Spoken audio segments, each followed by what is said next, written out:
Hello. Hi, friends. How are you? This is going to be today's story, David's father. Let me see who's here.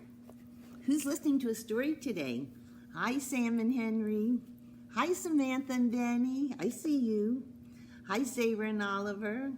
Hi, Iris. Hello, Hannah and Noah. Kayla, I just saw you on Facebook and I sent you a comment. I hope you and the kids are watching today. Hi, Matea. Hi, Madeline. Hi, Zachary and Aria and Colin. Those are all my little friends. I hope everyone's feeling good and happy and ready for a good story. So before we start, let me show you. I have a Band-Aid. Do you ever use a bandage? Band-Aid? Here's a little tiny one. You could put that on a small boo-boo. Here's another one. It's kind of small. You might have Band-Aids like mine that are plain, or you might have some that might have little decorations on them. Have you ever had a Band-Aid this big? Where would you use this big Band-Aid? Does it make you feel better when you have a Band-Aid? Whisper to someone next to you. What do you like about Band-Aids? I'll wait. Go ahead. Okay. Yeah, you had a lot of good answers. Yeah, Band-Aids do make people feel better, don't they? All right. Let's predict David's father. This is by Robert Munsch and Michael Martchenko. What do you think this story will be about?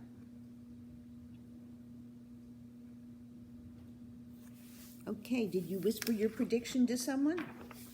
This picture might give you even a better clue. What do you notice in this picture? Yep. Look at the size of those forks and knives and spoons. So I brought over some props to show you. I brought some forks and knives and spoons to show you. Those could go on a cabinet. I'm using them as a decoration. What would you say if I said somebody was eating... Oh, my dryer's done. If somebody was eating with this spoon, who do you think that would be? Or if they were eating off of this plate, who do you think would do that, Zay? Who would eat off of a plate and fork like this? What about this spoon? What size person? I'm just wondering what your prediction is. What about this? Who would eat off of a bowl or a plate that size? Now here's my question. Now here's the silverware that I use. That's the size I use. Who would eat off of silverware like this? Turn to someone next to you and tell them, who do you think would eat off of this kind of silverware? Think about that as you enjoy today's story, David's father. I'll hold this up for you to see. Julie was skipping home from school. She came to a large moving van.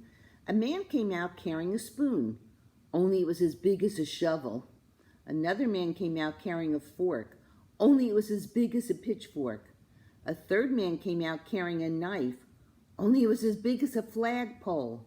Yikes, said Julie. I don't want to get to know these people at all. She ran all the way home and hid under her bed till dinner time. Why do you think she felt that way?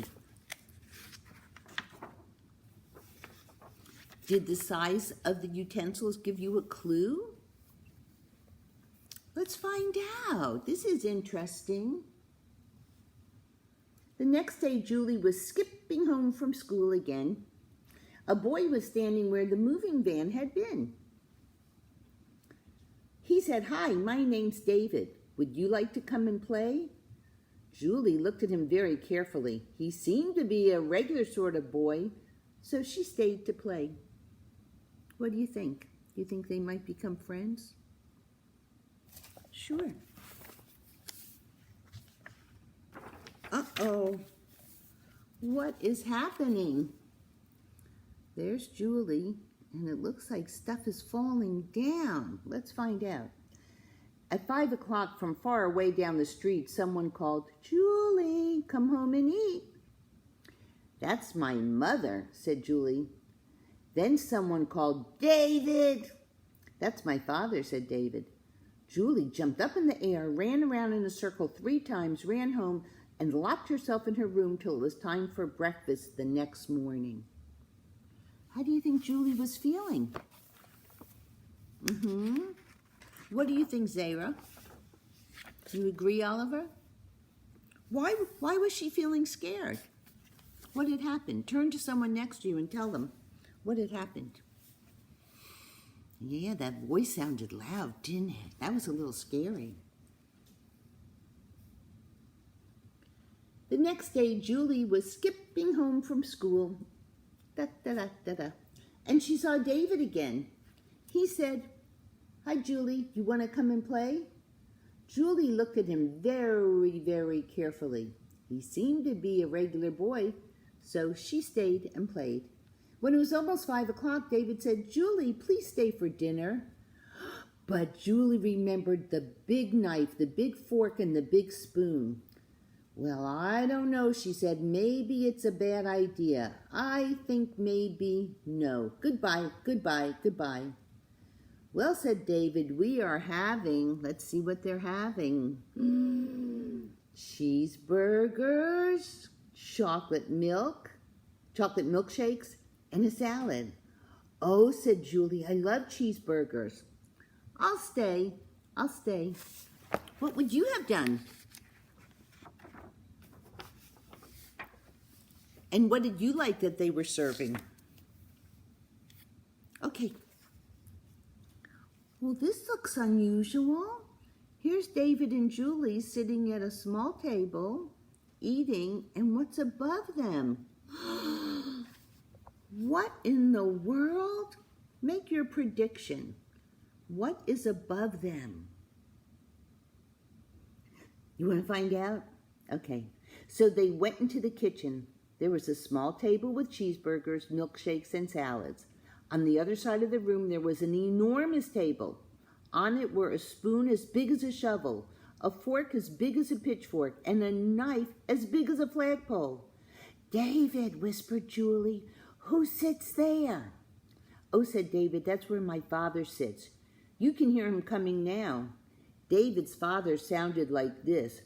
Boom, boom, boom. What do you think? Is it scary? You want to see David's father? Okay, get ready. I don't want you to get scared. Whoa. He opened the door. David's father was a giant. On his table there were 26 snails, 3 fried octopuses, and 16 bricks covered with chocolate sauce. What do you think? Turn to someone next to you and predict what's going to happen. I'll wait. Okay, let's find out. Here's a picture of David's father. He's eating his dinner. David and Julie ate their cheeseburgers, and the father ate the snails. David and Julie drank their milkshakes, and the father ate the fried octopuses. David and Julie ate their salads, and the father ate his chocolate-covered bricks. Is this a true story? Henry, how do you know it's not true? Matea, what do you think? Right. It's fiction. It's fiction. What is happening? Can you see the dad's legs? Look how big he is. You see the cars and the tires are flying everywhere. Let's find out. When they were done, Julie said very softly so the father couldn't hear, "David, you don't look very much like your father." "Well, I'm adopted," said David. "Oh," said Julie. "Well, do you like your father?" "He's great," said David. "Come for a walk and see." So they walked down the street. Julie and David skipped, and the father went vroom, vroom, vroom. They came to a road and they couldn't get across. The cars would not stop for David. The cars would not stop for Julie. The father walked into the middle of the road, looked at the cars, and yelled, "Stop!" The cars all jumped up in the air, ran around in a circle 3 times, and went back up the street so fast they forgot their tires. Is that funny? Why is that funny?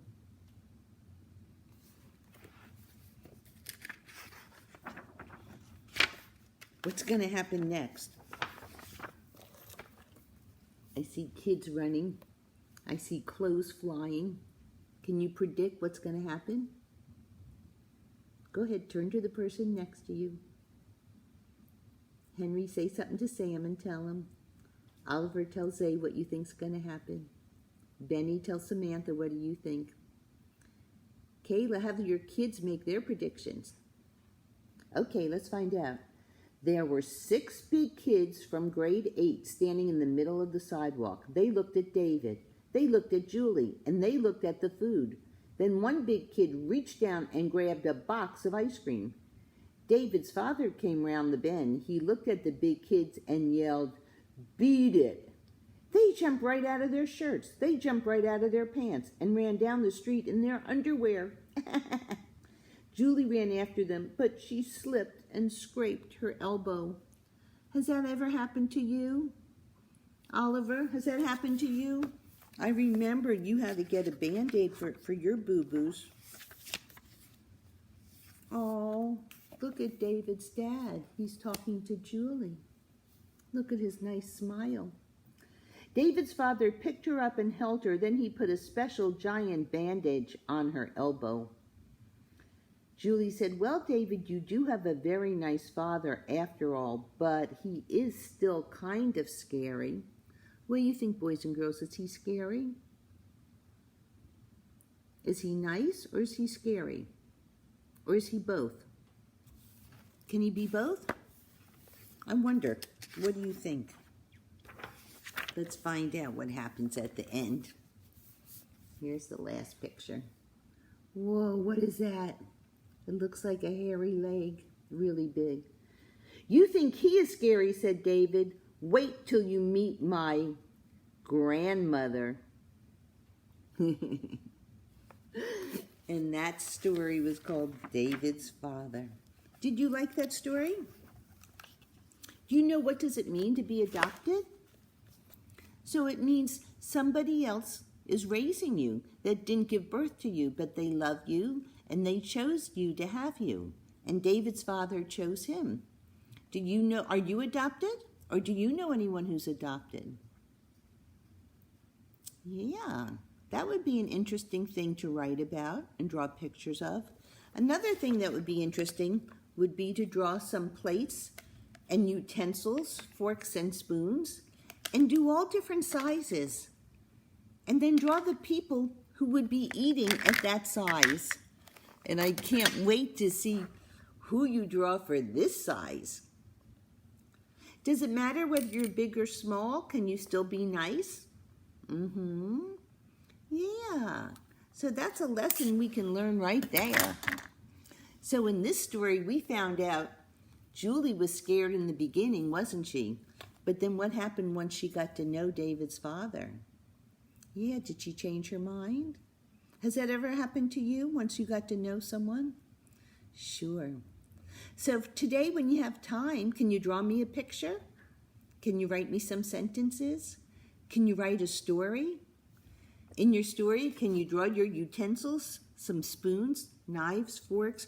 You could even, if mom and dad will let you, maybe you can even go in your kitchen. Maybe they'll let you trace around some of them. Maybe if you have a scissor, you can cut those out after you color them. That would be fun too. So write me a story, and I wonder what you're going to serve for dinner. Are you going to serve cheeseburgers and milkshakes?